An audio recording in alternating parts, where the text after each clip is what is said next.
All right, what's going on, everybody? Welcome to our November YouTube Live. If you guys are just joining me for the first time, thank you very much for joining. And if you guys are a returning viewer, thank you too for joining. We do these YouTube Lives each and every single month, so we're all the way in November. Hopefully, I'm coming in loud and clear. And if you guys are watching live right now on YouTube, you should be able to join down below you should be able to see the live chat happening down below if you guys are watching live. If not, you'll be able to see a chat replay after the fact. You won't be able to join in on the chat replay, but you will be able to view it. And you can, of course, also leave a comment. So it looks like we've got rideshare driver Dustin, who says, yes, I hear you loud and clear in his, I think you're from Florida, right? Tampa Bay. So he's got a Florida accent. I won't even pretend to try and copy your accent, but I know you've got a good voice, good YouTube voice. So welcome, Dustin, another fellow YouTuber with a great channel. Feel free to chime in right now. Let me know where you guys are coming from, what you're up to right now, if you're taking a break from driving or what's been going on. Typically in these sessions, I'm going to go over a couple of the top news stories that we've seen recently in the rideshare world, and then we'll also cover any latest product app updates. I know there was a big one with UberPro that we'll definitely talk about, and then we'll spend a majority of the time for Q&A. So you guys will get to spend 45 to 50 minutes asking me any questions that you might have, and I'll do my best to answer them. So again, thank you guys for joining. We'll go for about an hour right now. We do these YouTube Lives each and every single month. I think we've been doing it for close to 2 years. So a lot of fun, and you guys usually bring pretty good questions. So feel free to challenge me and start thinking of those questions right now. Rideshare Driver says, yes, in Tampa, Florida. Jason from Southern California. Welcome, Jason. I'm coming to you guys live right now from Los Angeles, California. Look like we've got our first international viewer, Shoemaker. So welcome, Shoemaker. Thank you very much for joining. Dustin says I should go live more often. Well, I do it every single month, once a month. We were doing it at 5 p.m. I don't know if you guys noticed, but today we decided to do 4 p.m. So let me know what you think about the time difference. If you prefer 5 p.m. or 4 p.m., look like we've got someone from West Hollywood, which is just about 10 to 15 minutes up the road for me. And, I want to say also, make sure you guys stay tuned to the end of this YouTube Live. We usually do a nice giveaway at the end. So last month, we gave away copies of my book, The Rideshare Guide. And it looks like, let's see, who was our winners from last month? Janine, Jess, and Jason. They all won a copy of my new book on last month YouTube Live giveaway. So thank you to you three for emailing me and entering the contest. I think today I'm actually going to mix it up a little, and we'll be giving away a new prize. We're going to give away 3 copies of my course, which is a digital online training course at MaximumRidesharingProfits.com. So we charge $47 for it. So we'll give away 3 of those. So $150 in prize value, not bad. Giancarlo says, let's talk about UberPro. Awesome. So we'll talk about that in a second. Brian says, we appreciate you, stud. Thank you very much, Brian. So it looks like we've got a good mix of people from all over the country. We're already up to 60 people watching live. So thank you again to each and every single one of you joining. I'm really excited to start this YouTube Live, and we'll get going. I think we'll get right into it. I mean, UberPro, we wrote an article about this on the website, and then Jay, one of our YouTube contributors, has done a couple videos on UberPro. I'm, of course, curious to hear your feedback. Dustin, I know in Tampa you have UberPro, but I think I saw in one of your videos you said you weren't selected.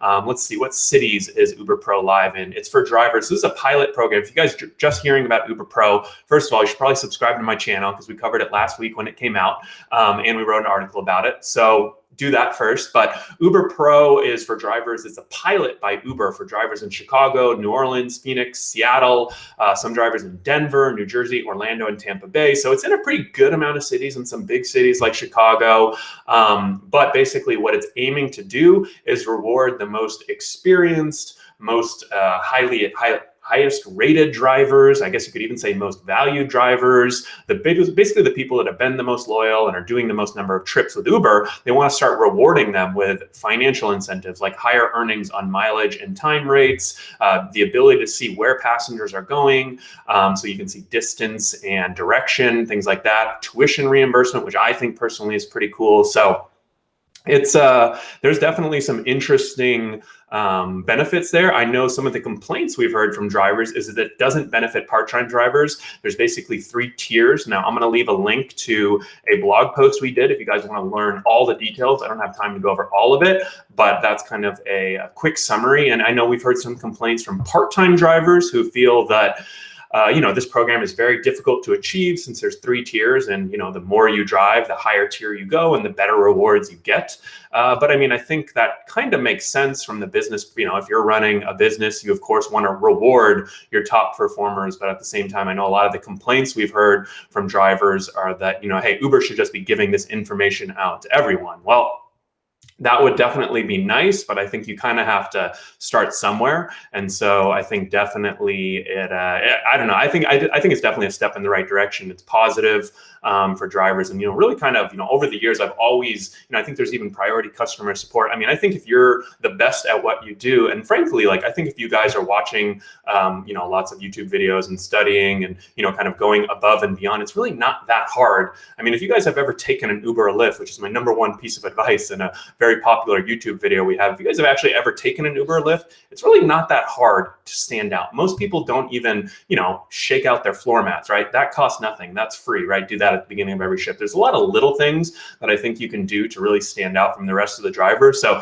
I mean, I know I've heard some drivers complaining about UberPro, but I'm curious to know what specifically the complaints are, and I can definitely address that. So let me know what you think there. John Carlos says, I meet all the requirements, but haven't been selected yet. So John Carlos, depending on the city you're in, they're only rolling it out to certain drivers in some cities. So even if you meet the requirements in a few cities, like Denver, New Jersey, Orlando, and Tampa Bay, I believe are the cities. So even if you meet the requirements in those cities, they're only piloting it with half of the drivers, if that makes sense. So that may be the issue.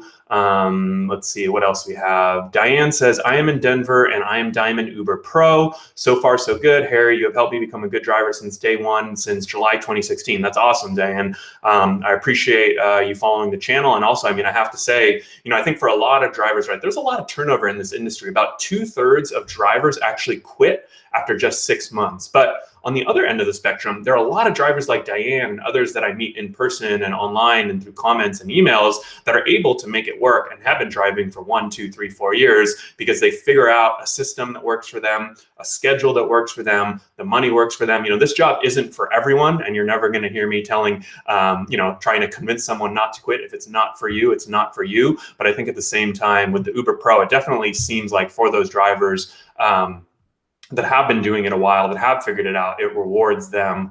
So that's definitely a benefit right there. I see Rideshare Genius. He says early bird live stream, another good YouTuber. So I definitely appreciate you guys. Dustin says, yeah, I wasn't selected. It's messed up.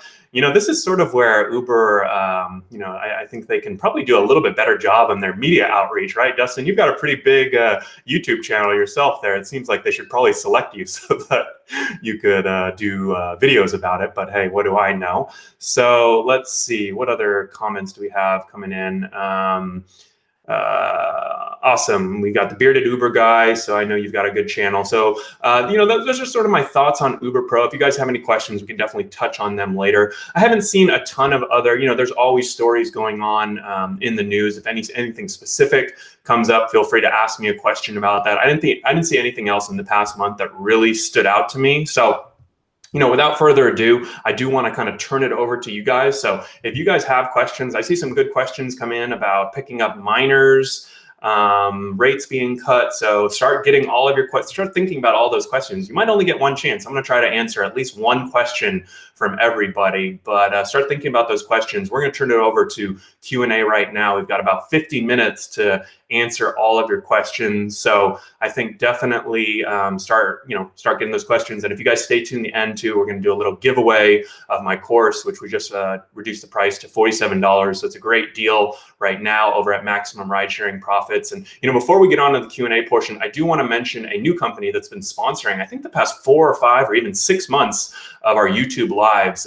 They're one of the first companies to offer rideshare drivers extended warranties and service contracts for your vehicle. You might have heard of this company now that I've been talking to them. They're called Rideshare Knight. Now, most regular extended and manufacturer warranties, they actually won't cover your vehicle for commercial use, just like if you're driving for Uber or Lyft. And that means you'll go above the mileage limits very quickly, even if they did cover it. So if you want a warranty that will cover that $3,000 to $5,000 blown transmission, Rideshare Knight offers 0% financing, monthly payments for their vehicle service contracts, and it's available to most drivers depending on your vehicle and not based on credit. So they even do high mileage vehicles, which is great. This is a really well-designed product for rideshare drivers, especially ones that, if your car is getting up there or you are worried about maintenance or repairs, you don't have a couple $1,000 to put down. This can really be a nice program for you. And the monthly payments are, $35 to $70 we've seen. You can take your vehicle to any licensed mechanic or dealership service department to fix your car. So you can head to rideshareknight.com. I'll also leave a link right now in the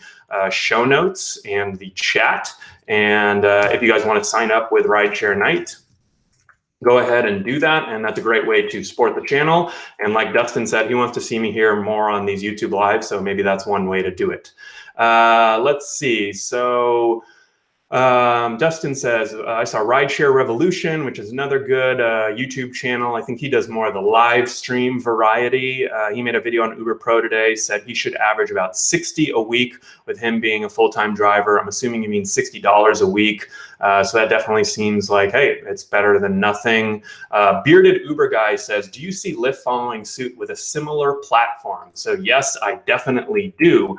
If you guys saw the video that we released on Sunday from Jay, I'll go ahead and link to it. But basically, I think the title was, are Uber and Lyft basically the same company? And the reason we made that video is because often what we see happening is, Uber might lead the market in, usually cutting rates, unfortunately, and then Lyft follows suit. Uber comes out with the UberPro program, and then Lyft follows suit. I think there are a lot of similarities. And, sometimes, like Jay pointed out in his video, that Lyft offers 6 destination filters and Uber offers 2. So it's the same general idea, but maybe the details are a little bit different. So that's typically what happens. So I really wouldn't be surprised if Lyft came out with a very similar program. I'm going to try and find Jay's video right here.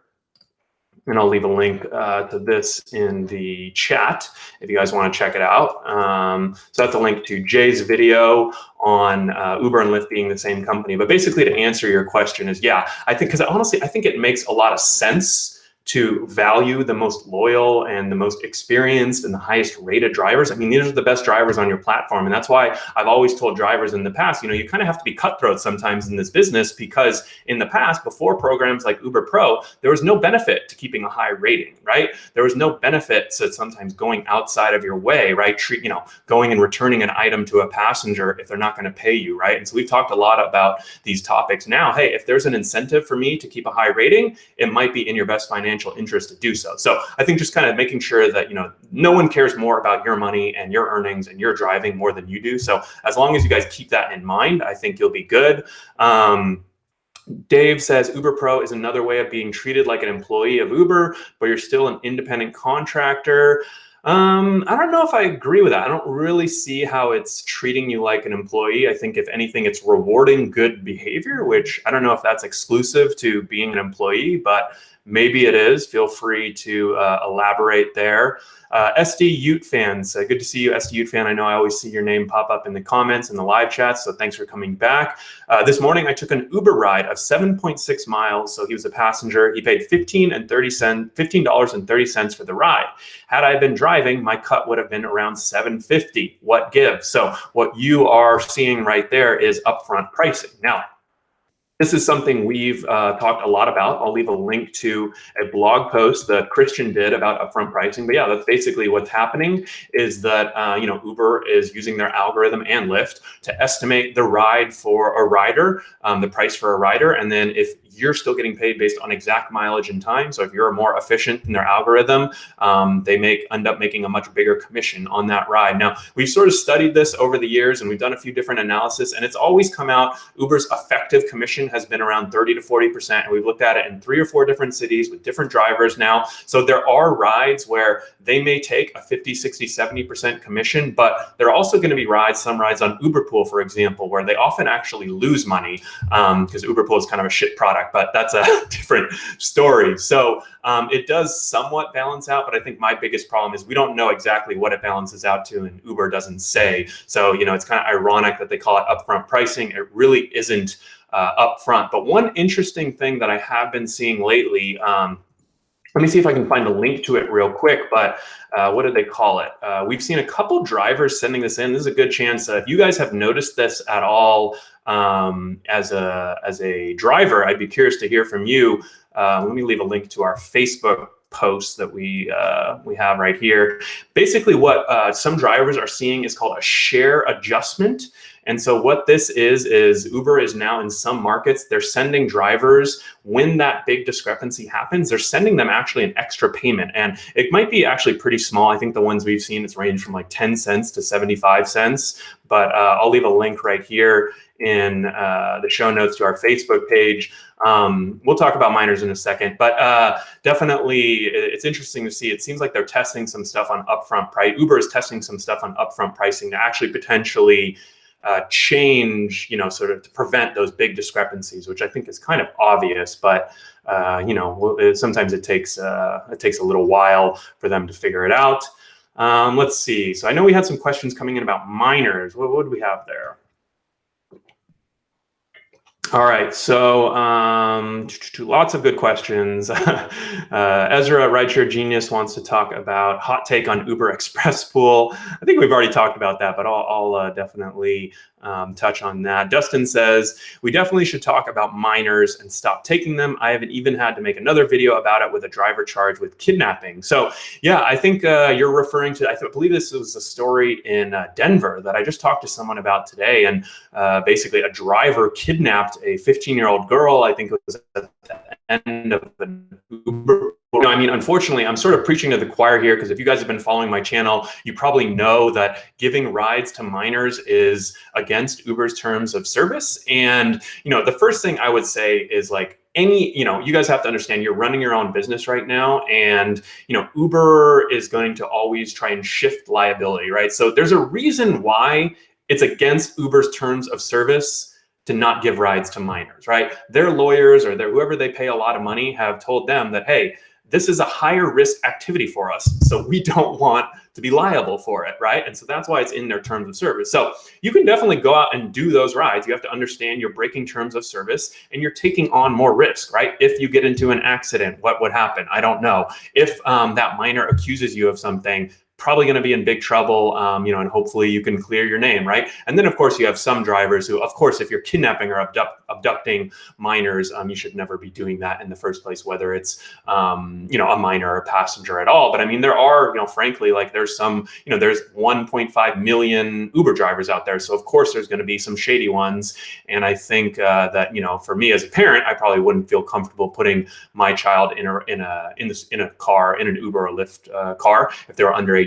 But I think as drivers, it is important to kind of understand the risk and what could go wrong with these rides to minors. So, obviously on Uber, if you get there and you see that they're a minor, you can cancel the ride, and they have an option to select to charge the rider because they're a minor. I don't believe Lyft has that option, but either way, what I recommend to drivers is if you're ever in a situation like that, because some drivers have told me that they haven't been paid when they select that option on Uber, that the rider was under 18. I know when I had it to happen to me, I did get paid for it recently, but maybe it's different in different cities. And so you can also always just wait the 5 minutes. So then that way you select that, they were a minor, and you're also waiting the 5 minutes. And so you won't get 2 cancellation fees, but you sort of get like 2 cracks at it. And so that way you can avoid dealing with Uber's customer service. So Lon says, are you required to card teens if you believe them to be a minor? So this is really where it gets confusing, right? Because Uber and Lyft can't tell you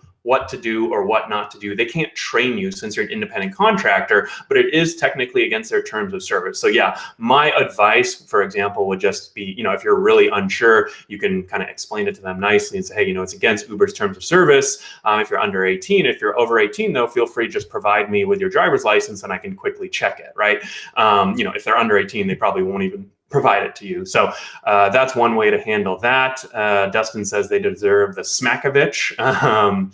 So let's say Rideshare Genius says, yeah, what are we supposed to do? Ask for ID. Lots of people refuse to give ID to law enforcement. We're just drivers. I mean, I get that, but I mean, honestly, I think if a passenger, if I was like 19 or 20 and a driver asked to see my ID and they explain, if you just ask to see someone's ID, yeah, it's weird, but if you explain it to them in a way that says, hey, I could lose my privileges for driving if I'm transporting minors, I don't know if that's true or not, but hey, kind of help these passengers understand why you need to see their ID and not just ask for it. And then if they still say no to that, something's probably fishy, and they probably are under 18. If they're 19 or 20, I think most people are pretty reasonable, and so they'll give it to you. So I think that's a pretty,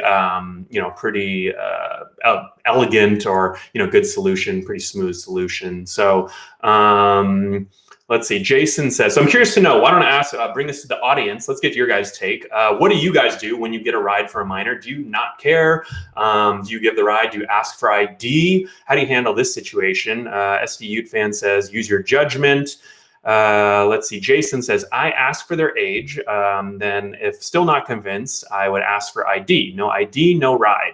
And he says, you have to wait the 5 minutes to get paid. Dave says, I asked for the ID of a minor. She said she was 18, but when he checked her ID, it said she was 17. Take no risk. Don't take them unless they have an adult with them. And I think that's probably the best advice. I wouldn't say, I hate telling people what they should and shouldn't do, but what I do want to highlight is what the potential risk or the potential downside is, right? Because that's sort of where you have to understand, right? I've never heard of an incident where, a driver got into an accident and they had a minor in the car and Uber refused to cover them for insurance purposes. I've never heard of that happening, but I could easily see that happening because it's in the terms of service, right? Maybe it has never happened because there's always been lawsuits, $50,000 to $100,000. Maybe you're the unlucky one where it's $1 million lawsuit. And Uber says, hey, I don't want to cover that, right? Or their insurance company says, hey, I don't want to cover that. And so that's kind of really what you have to understand with minors, right? It's kind of really up to, as Dustin says, it's up to drivers to cover themselves. That's a good way to put it. Ken says, call the parent. And definitely don't hesitate to charge these people a cancellation fee. I think the best way to do it is to wait the 5 minutes and then cancel, even whether you select the minor or the whatever reason you want, but definitely make sure you get paid for those. So hopefully that handles how to handle minors, and you guys have a little more clarity on that. I know we've got a few YouTube videos and a couple articles with more details, lots of good comments and feedback from drivers, but I think for the most part, that should cover you guys. Andrew says, I tell them to go find a bird. I thought I saw in one of your earlier comments, Andrew, that you hated bird, but feel free to let me know what you think there. Let's see, what other questions? Had a parent call me. Andrew says, I had a parent call me saying I was picking up their kid, $5 no-show. I'm totally okay with that. I think for a lot of parents, they probably don't even realize how safe or unsafe it is, or even that it's against the terms of service. So I think the more drivers refuse these rides, probably the more, it's really, if the parents start reaching out to Uber, then I suspect they'll change something. And frankly, if there is more risk or if there is more liability, drivers should be paid more for those teen rides. So that's sort of what I would like to see happen. Ron says, have you heard anything about the Lyft Amazon deal? So I believe I think I saw a story, something about, I don't know, was it something about Amazon acquiring Lyft or something like that? I don't know. It seemed more like a rumor to me. But if you have any specific questions, definitely let me know. So I guess I can say, Ron, I haven't heard a ton about that, but I think there's always a lot of rumors. I don't know. Lyft is, IPO, or Lyft is currently privately valued at $13 billion. I mean, even for a company like Amazon, I think it's pretty expensive. They acquired Ring last year for $1 billion, and that was pretty huge. So I think Uber and Lyft are probably too big at this point to be acquired by anyone, but hey, Who knows? I've been wrong before. Extreme Secret says, what useful perks are available other than discounted oil change? So I think you're referring to the UberPro program. And like I mentioned, we've got a blog post with all the details there, but it's things like, access to online education at Arizona State University, which, hey, that sounds pretty legit to me, right? They're a Pac-10 or Pac-12 school. So that should be solid. You can go check out our blog post for more details. Advocate for Animals says, is it stupid to become a driver in a new, totally unfamiliar city? So I would say it's not stupid to become a driver in a new, totally unfamiliar city. Obviously everyone is different and it depends on your situation. But I mean, frankly, being a rideshare driver is not rocket science, right? I usually tell people it's tougher than it looks, but if you put a little bit of effort and a little bit of thought into this, then you can definitely be above average. And I would say even in the top 5 or top 10%. What I typically tell people, so especially if you're starting in a totally unfamiliar city, just familiarize yourself with the city, right? You need to understand which freeways go east to west, which freeways go north to south. Go on Yelp, look up the top 5 restaurants, look up the top 5 bars, go on TripAdvisor, look up the top 5 tourist attractions. Where's the hotel district? Where are the big stadiums, right? Pretty basic stuff like that. What I just described to you can be done in 1 hour, right? Most drivers don't do that at the start, and it shows, right? Someone gets into the car, and if they're in LA, they say, hey, I want to go to the Valley from Santa Monica. And as a driver, I don't need GPS, to know that I need to go 405 north. That's literally the only way you could go, right? I don't know, exactly how to get there, right? The exact directions, but I might know that if I'm on a certain street, I need to make a left to get to the freeway to go north, right? And so that way you can kind of avoid any situations, or, maybe the GPS isn't updating on point, right? And you can kind of sort of really stand out from most drivers who either rely too much on their GPS or just aren't even thinking, right? So that would be kind of my advice for you, Advocate for Animals, if you are starting in a new city, because it can definitely, be a little bit stressful, a little challenging. But I think it's because most people don't do that research, or even that just like an hour, I'm telling you, could really, help you out. So hopefully that helps. George says Lyft needs to add the unaccompanied minor option when the driver cancels. So Lyft, if you guys are watching, I totally agree. You need to add that option. Otherwise, drivers like us are going to kind of think you're trying to sweep this issue under the rug, which I think both companies are a little bit guilty of, to be frank. But hey, it is what it is. You guys understand how to protect yourselves now and what the risks are and things like that. I saw a good question come in from Andrew. Andrew Lift says, Harry, have you tried Eaze 420? So I personally have not delivered for Eaze yet. And if you guys are just hearing about Eaze, this is a great company to watch out for and look out for. And one of the things, where I've found that we can provide a ton of value to drivers over the years has been with reviewing new companies, new products, new services. Because typically when these new rideshare companies or new delivery companies or bird charging, right, when these services first launch in a city and you're one of the first people to participate, there's sign-up bonuses, there's guaranteed pay. They're paying like double, triple, right? Because it's basic supply and demand. They don't have anyone yet, right? And so if you can kind of be aware of these opportunities and understand, if you can go drive for Uber and Lyft, you can charge birds, you can deliver food, you can deliver packages. It's all the same gist, right? You're getting something, a person, a place, a thing, you're getting a package, whatever. In this case, marijuana, you're getting it from point A to point B. And a lot of the challenges that you face along the way are going to be the same across different platforms. So long story short, I think Eaze is actually a great opportunity right now for drivers. I'm going to leave a link because we've got a 3-part series on the blog where I had one of our contributors up in the Bay Area, Dash Bridges. He signed up. He normally does DoorDash. I had him go through the whole sign-up process at Eaze and deliver for them. And long story short, he was averaging about $20 an hour on DoorDash. He's a good DoorDasher. He's very good at what he does in Bay Area. They tend to make a little more money up there.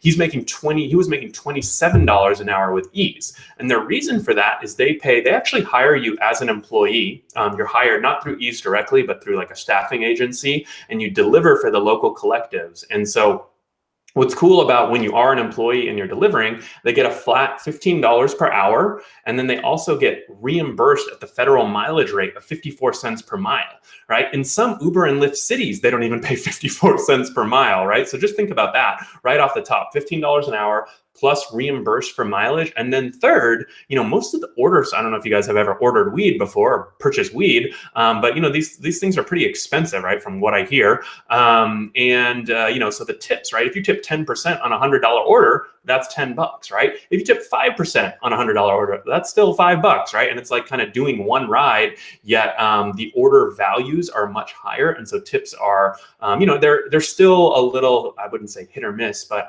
they're still inconsistent tips, but you do have the opportunity to get that big tip. I know he told me some guy handed him like a few $20 bills one time, a $100 bill, right? A lot of people tip in cash too. So that's a cool opportunity there that you can definitely take advantage of. Let's see. Any other questions that we have here about driving for Eaze? Let's see.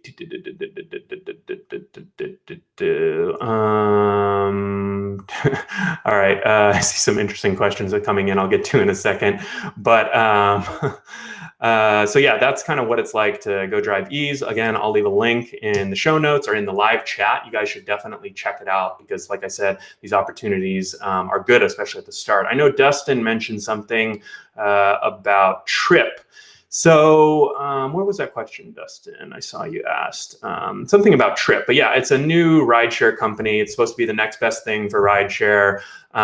He says, until it comes out, I wasn't sure talking about it. Now, guys, I've been covering this industry for 5 years. I've been driving for Uber and Lyft for 5 years. I've seen a lot of small rideshare startups come and go. And so I kind of know what to look out for. And frankly, there have probably been, I'd say maybe 75 to 100 companies that have reached out to me over the years and said, we're the next best thing in rideshare. We're going to change everything. We've listened to our buy drivers, for drivers, which is great. I love all of that. I love the initiative, but at the same time, it's extremely difficult to start a rideshare company. I think someone asked me right before we started the chat, Dave, I think asked me, Harry, when are you going to start your own rideshare company so I can come drive for you? And well, if you guys have my podcast or read the blog, we've interviewed the founders of Ride Austin. We've talked to Bounce, right? This is very tough business, very expensive. And I think, whether you're a driver or a passenger, people often underestimate how much money it takes. And so I guess what I would say to that is anytime you see a new company, I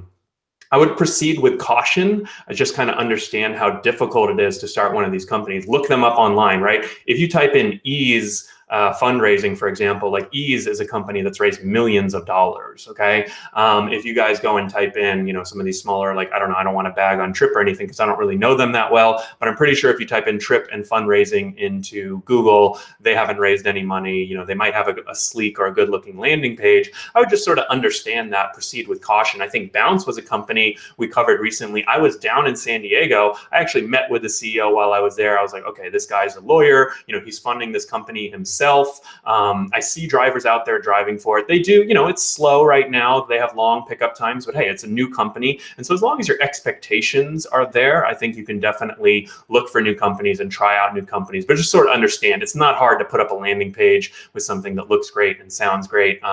It's when you actually start doing rides, that's when, I would really take a good hard look at some of these companies.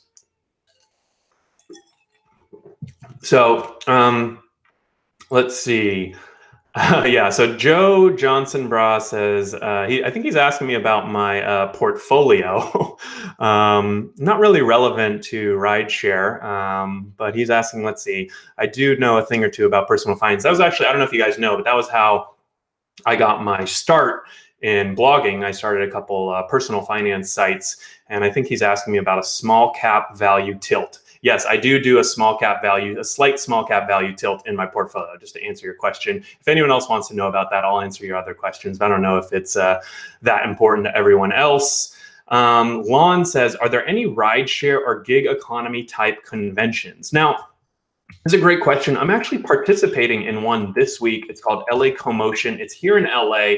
And I wanted to mention this because on Saturday of LA Commotion, I'm going to be doing a presentation about what it's like to be a driver in Los Angeles. I'm going to have a local full-time driver here in Los Angeles, and I'm going to interview him on stage. So if you guys do want to check out this conference and you happen to be in LA, I'll leave a link to the Eventbrite. And oh, actually, I think I just left a link to the wrong one. Hold on.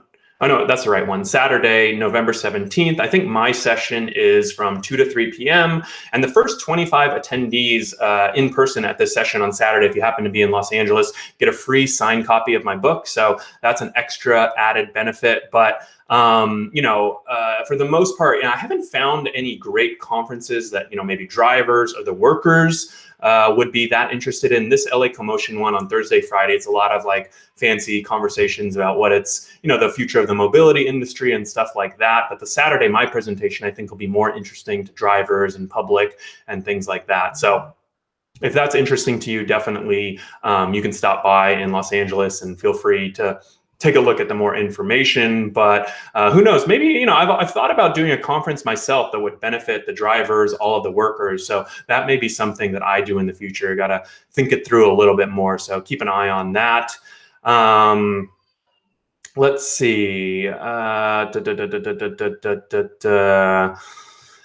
William says, I'm thinking about working here 3 days a week. What do you think? I'm not sure. Oh, you says, I live in Melbourne, Florida. Uber is real slow here. Orlando is about a 15-minute ride, but they have big hotels. Disney and now Uber is slow at the airport. So I would definitely say this is one trend we've seen, is that typically in the smaller to medium-sized cities, the weekdays are slow, right? In the bigger cities, the weekdays can even be busy. Like I can go out tonight. What is tonight? Tuesday night. And I bet I could flip my app on right now. I could flip it on at 10 p.m., 11 p.m. in Los Angeles, and I'm going to get rides. There may not be a ton of surge pricing in prime time, but I'm pretty confident that I'll stay busy. And I know a lot of good hotspots to go to and to drive to and, kind of figure all that out. But in the smaller to mid-sized cities, you have to be a lot more sort of judicial with your time. You have to really look up the big events. You have to think about, all right, if I'm in a college town, when are students going out? Are they on holiday? Are they on spring break, right?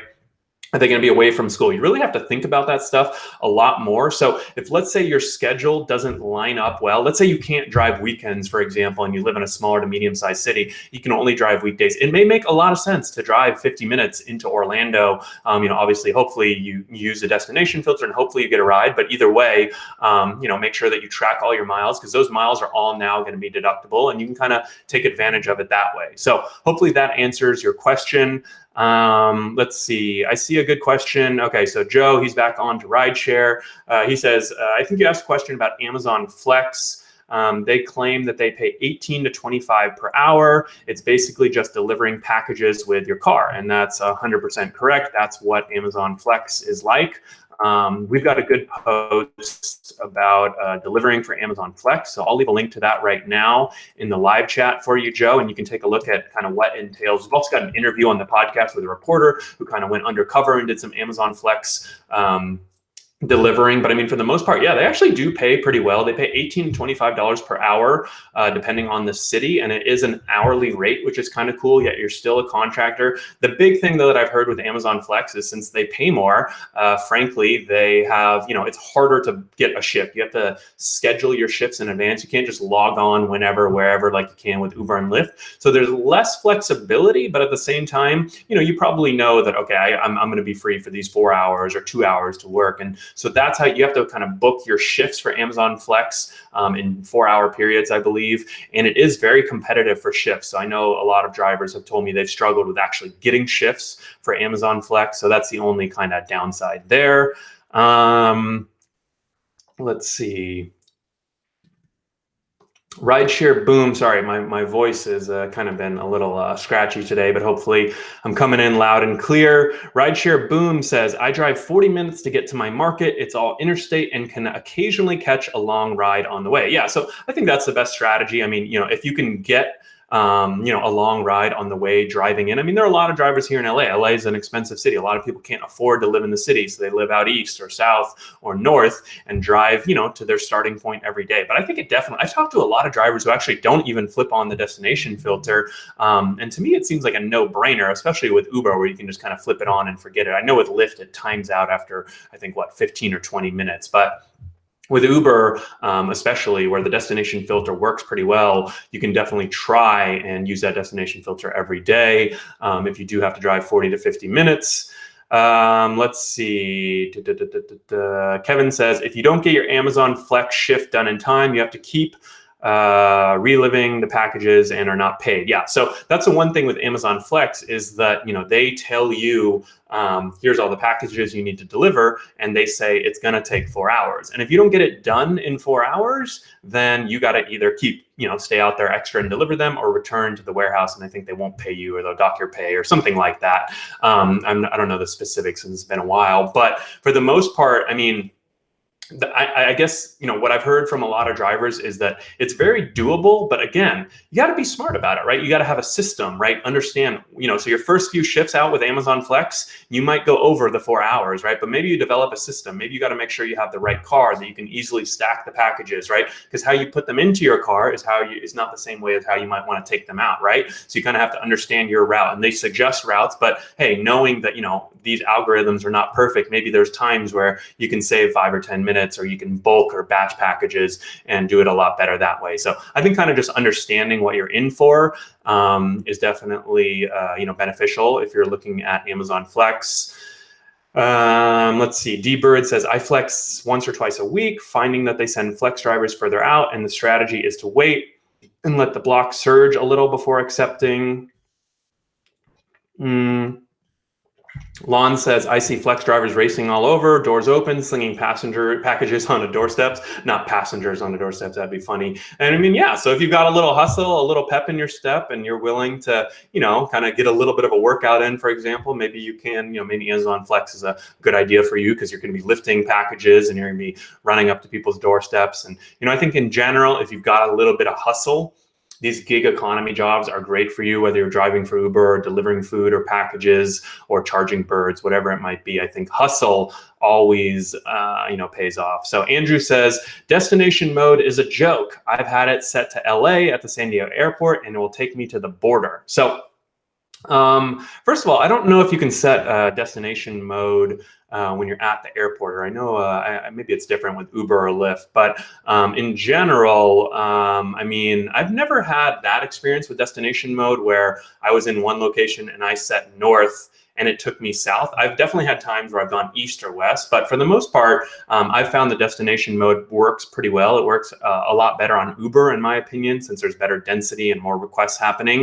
You know, and I've had multiple times where, you know, I've gotten almost the full length of the destination I've set. And in that case, you know, it's pretty beneficial. So I definitely, you know, would try it and recommend it. Sam says, I went Redlands last week from LAX, but I didn't get any return ride to Los Angeles, 160 miles. I used destination, nothing. Yeah, so I mean, you know, the destination mode is not perfect, and we've got some really good posts about destination mode. I'll kind of tease it a little bit. One tip that I can give you guys is, let's say you're at this point, you know, let's say I'll use California as an example because I'm kind of familiar with it, and you're in San Diego and you want to set a destination to Orange County.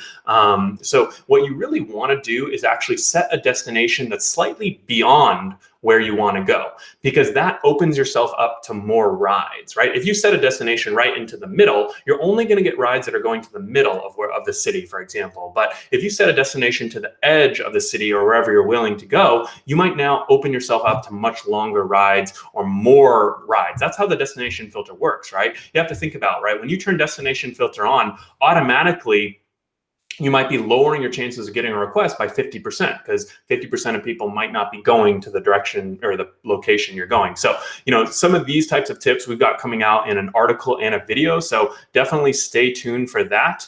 Yeah, D-Bird says, usually you can't set destination mode at the airport, not on Uber at least. Yes, I know that's true. For example, here in LA, I would be surprised if you could set destination mode at other airports. I know you can't do it in LA from firsthand experience. I'm pretty sure you also can't do it on Lyft, but maybe I'm mistaken. Feel free to correct me if I am.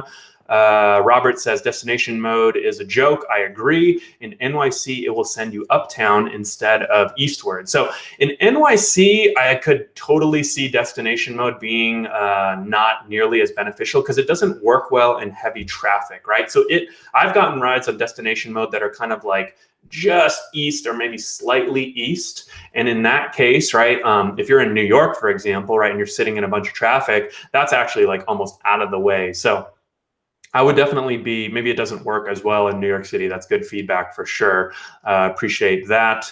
Let's see, other questions on destination filter. Mr. Mom Vlog says, I drive an hour and a half to Logan. That's 3 hours that can be used against your daily allotment. If I have extra time on the way back, I'll turn the destination filter. So yeah, I think you're referring to Uber's 12-hour limit. But I mean, if you're driving more than 12 hours a day, first of all, that's a little unsafe. Hopefully you're taking some good precautions, you know, taking breaks and resting, taking a nap, stretching, walking outside your car, all of that type of stuff. But you can also always just drive for Lyft, right, to get around that pretty easily. So Truthmaker says, does destination mode have a limit of miles it will allow? I don't think there's a specific number, but yeah, you definitely can't just set it infinitely. I know that I haven't tried setting it really far in a while, but I know that, for example, like I was able to set it to about 75 when I was driving Orange County a few weeks ago. I set it 75 miles south. I don't know if I've ever tried LA to San Diego, which is about 120 miles, but it sounds like it may work. If not, you can always set it at like a midpoint, and then when you get the rides to there, you can kind of extend it once you get there. So that's definitely one thing you can do. Dan says Harry has a hairy booty. Okay, I think that doesn't really make much sense. I'll give you a timeout right now, Daniel. But we'll see. Let's see. Dave says, do you think car manufacturers will build cars tailored to the ride-sharing business, or are they doing it now? So I really have not seen any. Yeah, Joe, I know I had to time out that guy, sort of like how Uber does, right? Do you think, so Dave's question, right? Do you think car manufacturers will build cars tailored to the ride-sharing business, or are they doing it now? So I think it would actually make a lot of sense. I think the first step is probably going to be for car makers to start targeting rideshare drivers, right? With cars that make sense, right? The most common rideshare vehicle right now is a Toyota Prius. I don't know that there's a ton though that they could do. I don't know if they would do a specific rideshare model, but you know, let's say a company like Toyota Prius wanted to target rideshare drivers. I could definitely see them say, hey, we already have a great foothold with rideshare drivers. How can we improve our cars so that, you know, for example, when you get into the back seat, maybe it's a little more spacious. Maybe the front seat has most passengers sit in the back, you know, maybe adding cup holders. I don't know. I don't know that there's a ton they could really do to add beyond what, you know, because what's most important for drivers is you know, the gas mileage, right? And that's typically what a lot of drivers pick their car based on, right? They pick their car based on, you know, the more you drive, the better MPG you're going to get. I know some drivers, if you're maybe more in the part-time, you care more about looks and comfortability and things like that. So I don't know that there's a lot they could do, but that's definitely a good question. I'm gonna think about that a little bit more for sure. So let's see. Lon says they should do minivans. Yeah, I mean, you know, I guess a lot of these vehicles are already out there in the market and they can be adapted well to rideshare. You know, I mean, I guess you could have a car that has a little phone mount for drivers. I mean, but that would apply to every driver in general. So Dave, to answer your question, I don't think they're doing it now, and I don't really see them doing that in the future.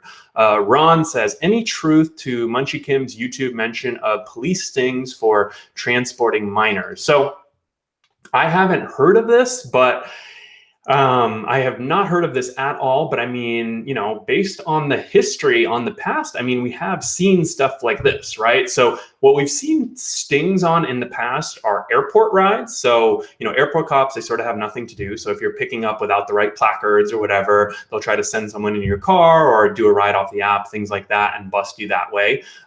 We've also seen issues where, you know, you'll just be driving down the street. You know, I've heard about it happening to drivers here in LA, and some, you know, like a relatively attractive woman will flag you down, ask for a ride, and say, oh, you know, I don't have my app, or it's not working. And honestly, I don't know, it's kind of like entrapment to me. But you know, I've heard, unfortunately, of some drivers that kind of got involved in these sting operations and then got their cars impounded. And usually it's not like an ongoing thing. You know, the city's like mad at Uber and Lyft, or trying to prove a point, or trying to do some media push to show that they're doing stuff. So I haven't heard of it specifically happening with minors, but I mean, I could see it happening. So that might be another good reason not to do those rides. Let's see. Sam says, Toyota Prius is the ideal car for Uber and Lyft. My 2017 Prius, 50 miles per gallon. Great idea. Andrew says, adding USB ports is for rideshare vehicle.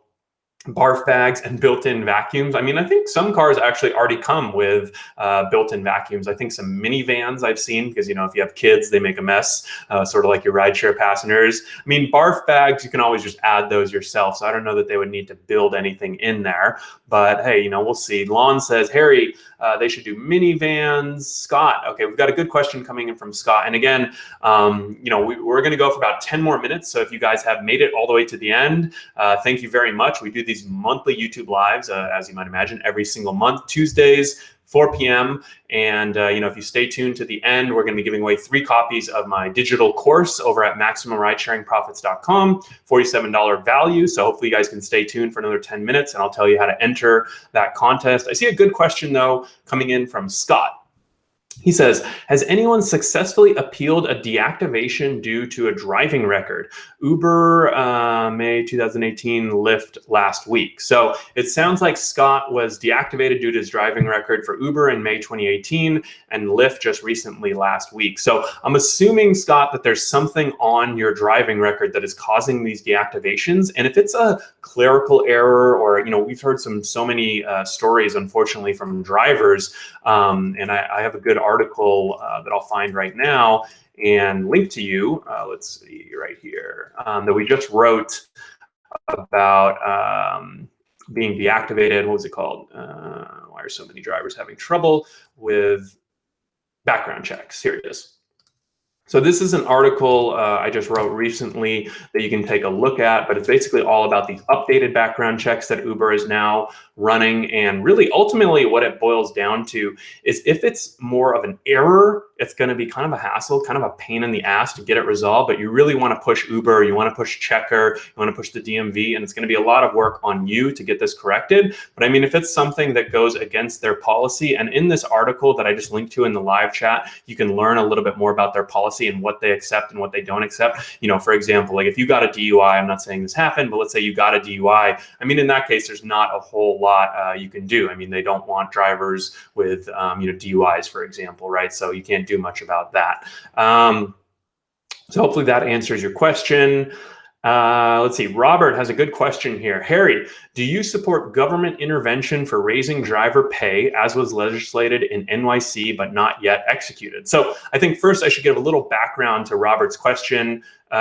Basically what Robert is referring to is in New York City, they're actually going to be requiring companies to pay drivers a certain minimum hourly wage based on utilization. And one of the things that, yes, I do support this New York City legislation, and I won't get too much in the details, but what I really like about the New York City legislation is that they're requiring the companies to pay drivers a certain rate based on utilization, right? So they're not just saying, hey, go pay drivers 25 bucks an hour. They're saying pay drivers a certain minimum amount as long as they're doing rides, right? So as long as they're working. And I think that's kind of what drivers want. No driver wants to be, well, I don't know, maybe you guys want to be paid for not doing any work, but you know, you have to understand, right, from the company's point of view, if they just require drivers, you know, to go out and be paid a certain amount, probably a lot of drivers would try to ignore rides and, you know, cancel rides and things like that. So I think that they put a lot of thought into this system, and I think it could potentially work out well because, you know, there's always this inherent tension, right? You as a driver, right, we really want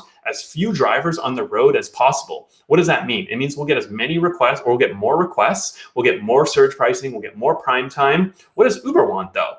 Uber and Lyft actually want as many drivers on the road as possible. They want them all over the place, right? That means that when passenger goes to open their app, there won't be any surge pricing. There won't be any prime time. There'll be low ETAs, right? A driver's 2 to 3 minutes away. In order for drivers to be 2 to 3 minutes away, there's got to be tens of thousands of drivers out on the road. And I think that's what's really happened in New York City and a lot of other cities, is that Uber has really oversaturated the market. So if you feel like, you know, it's more competitive these days, there's too many drivers on the road, that's what this type of legislation would solve. So that's sort of my thoughts on that.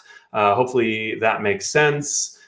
George says, I'm toying with installing a handicap lift on my vehicle. Any premium for Lyft or Uber? Now, Uber does have the Uber Wave option, WAV, wheelchair accessible vehicle. I highly doubt that it would be worth it for you to kind of go out on your own, invest in this, and then give rides. But let's say you have a family member, or let's say, someone that you know well, or, someone that you can kind of also give rides to, could benefit from this. That could be really powerful, really beneficial. Because the other thing is, I suspect that, if you're making all these improvements to your vehicle, it's going to be a tax write-off, right? So that's another nice thing. Is that, let's say, and that's really what I always tend to look for in tax deductions. I like to find things that I use in my personal life or that I use in other areas. So for example, like let's say a GoPro, right? Let's say I use my GoPro. I want to buy a GoPro for when I travel, right? When I travel, I want to record, footage of me traveling. Okay. I use it once a year when I take a 1-week vacation, but 51 weeks out of the year, it's in my car. It's my secondary dash cam, right? And I'm using it for my business. What that now allows me to do is deduct almost the full cost. So I would have to divide 51 by 52 because I'm using it 51 out of 52 weeks in a year. So I can't deduct 100%, but 98 or 90, whatever that is, 98%, I can now deduct of the cost of a $300 or $400 GoPro. So that's just a quick little tax tip. I'm sure I'll have more for you guys come tax time, but that should be helpful. I believe Wave, Uber wheelchair accessible vehicle, does pay higher rates, but I would have to double check. As I don't drive it, so I'm not sure. Let's see. Andrew says, the other week I decided to pick up a 4.3 star passenger. Ended up she had a wheelchair. It fit in my Prius and got a $5 tip. Was disappointed at her 4.3. Yeah, that does seem pretty frustrating, probably for that passenger. I suspect some drivers probably unfortunately cancel on them, which I don't think I would do. Obviously you guys are running your business, but I think at the end of the day, you can always take a moment or two here and there to help someone else out. Let's see. What other questions? Dan says, can you talk about Fly On? I don't know if you're referring to Flywheel, the vehicle advertising company. I've never heard of Fly On, but feel free to let me know.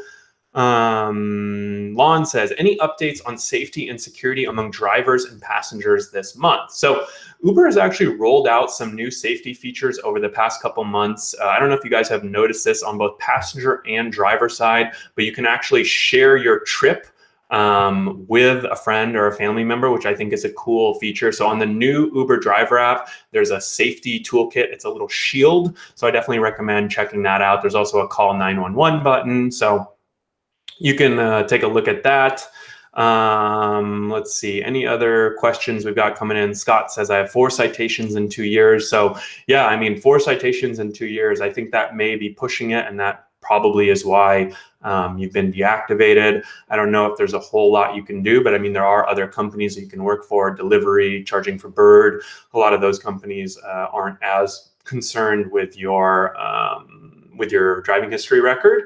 So let's see. Dan says, is your book available on Audible? It is not available on Audible, but you can get my book on Amazon or in any local bookstores, but Amazon's probably a lot easier. I'll leave a link to that in the live chat. Thanks for the little shout out for my book there. We'll answer maybe 1 or 2 more questions, and then we'll do the giveaway and call it a night. So Joe says, why wouldn't Uber want to saturate the market with drivers? They don't pay for the cars, so they couldn't care less about the cost of driving a car. I think, Joe, you might have misinterpreted my comment. I said Uber wants to saturate the market with drivers. Drivers, though, like you and I, if you're a driver, we don't want the market as saturated as possible. That's why there's always an inherent tension between drivers and Uber. Uber wants as many cars on the road as possible. Drivers want as few as possible cars on the road. So that's my take there. Steven says, do you know if it's worth it to drive with a premium car? So for the most part, I think, again, similar to my wheelchair answer, but not as extreme. I wouldn't go out and expect if you drive Uber Select or Uber XL, you're going to make a ton more money. But let's say you want a minivan for your kids anyways, or let's say you like having a nicer car anyways, that's something you care about, that's something you value. If your schedule lines up with the times where, we've got a really good podcast with an Uber XL driver that you can talk about about. But basically, if your schedule is going to line up well with the times and places that Uber XL riders are calling for rides, that Uber Select riders are calling for rides, then I think it could definitely work. But you do have to be a little more strategic about it. And that's kind of the big difference between UberX. Well, with UberX, you just flip the app on and you go, right? Especially if you're in a bigger city. Uber Select is kind of like driving UberX in a small market, if that makes sense. So hopefully that helps. Truthmaker says, is there a limit to how many comments we can post here per minute? No, there is not a limit, but I do occasionally put people in timeout. So let's see, a couple more questions. I'll answer maybe one or two more. So appreciate all of you guys sticking with me till the end. We'll do the giveaway in just a second here. Jason says, what's your take on cargo? So I'm a big fan of cargo, actually. I've tried it out, I've tested it out, and we've had a couple of our contributors test it out, try it out. But basically, you guys are probably familiar with this company, and it allows you to, it sends you a free box of goodies and snacks and things like that, and you can give it away to your passengers or sell it to your passengers. You actually get paid for the free items. You get paid if you sell items, and this product, I don't think it's for everyone, but if you want to make an extra $50 a week, or maybe I think the average driver is making $100 to $300 a month with them. So the top drivers are making $300 a month with cargo. The average might be more in the $100 a month range. So again, though, this company, I think Cargo just raised $22 million.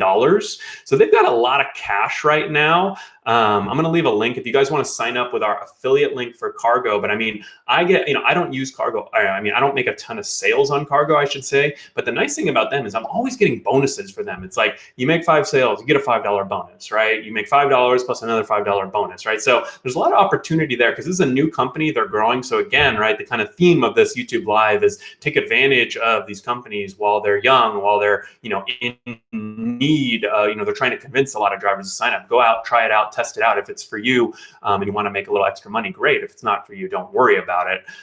So that's sort of what I would that's kind of my take there. So let's see. Shannon says, Harry, what's the best tip you've gotten? I think I've gotten a lot of 20s. I think one time I got a 50 from a guy who had just been at a casino here in LA. So that's probably the best tip I've gotten before in cash. So let's see. George says, very impressed with your live chat. First time, educational, do more often. So definitely, yeah, I'm maybe I will. We've got a couple requests for doing live shows, so maybe I'll switch to 2 a month. That's actually a good idea. These are fun for me, so I really appreciate all of you guys coming on. Let's do the giveaway before I forget. So today, I think with Christmas coming up, in order to enter today's giveaway, if you guys want to win a free copy of my course over at MaximumRidesharingProfits.com, $47 value. We'll give away 3 courses tonight, and I think all you need to do is email me, harry@therideshareguy.com, subject line YouTube Live, and I think in the spirit of the holidays, why don't you let me know what's a great gift for rideshare drivers, right? If you were making a Christmas list for a rideshare driver, what would be your #1 gift? Email me, harry@therideshareguy.com, subject line YouTube Live, and let me know what your #1 gift is for rideshare drivers, and we'll pick 3, probably the 3 best responses, actually. I'm not going to do random tonight. I'm going to do the 3 best responses, the ones I like most, and we'll share a free copy of our course with you. So hopefully you guys enjoyed this. Looks like we've got a couple people chiming in, and I think Josh says, thanks, Harry, you're such a great resource. Thanks for all you do. So awesome. If you guys do have any questions, anything I didn't answer, feel free to shoot me an email, harry@therideshareguy.com. Make sure you enter the contest to win. Shoot me an email, subject line YouTube Live. And then, of course, if you're watching after the fact, make sure you subscribe to our channel so that next time you can watch live. I think you have to click a little bell or something like that so you get notifications, so you know when we went live. I suspect everyone who is on here tonight probably subscribed to the channel. If you do have questions after the fact, leave a comment below and I'll do my best to respond. Otherwise, I'll see you next month. And if you guys do want to see me go live more than once a month, maybe you want to see 2 YouTube Lives a month, we could do them every 2 weeks. I'd definitely be open to that. Leave a comment below. And I think if we get enough people commenting and asking, you might see me sooner than a month. You might see me in 2 weeks instead of a month. All right. Take it easy, guys, and stay safe out there. I really appreciate everyone joining. See ya.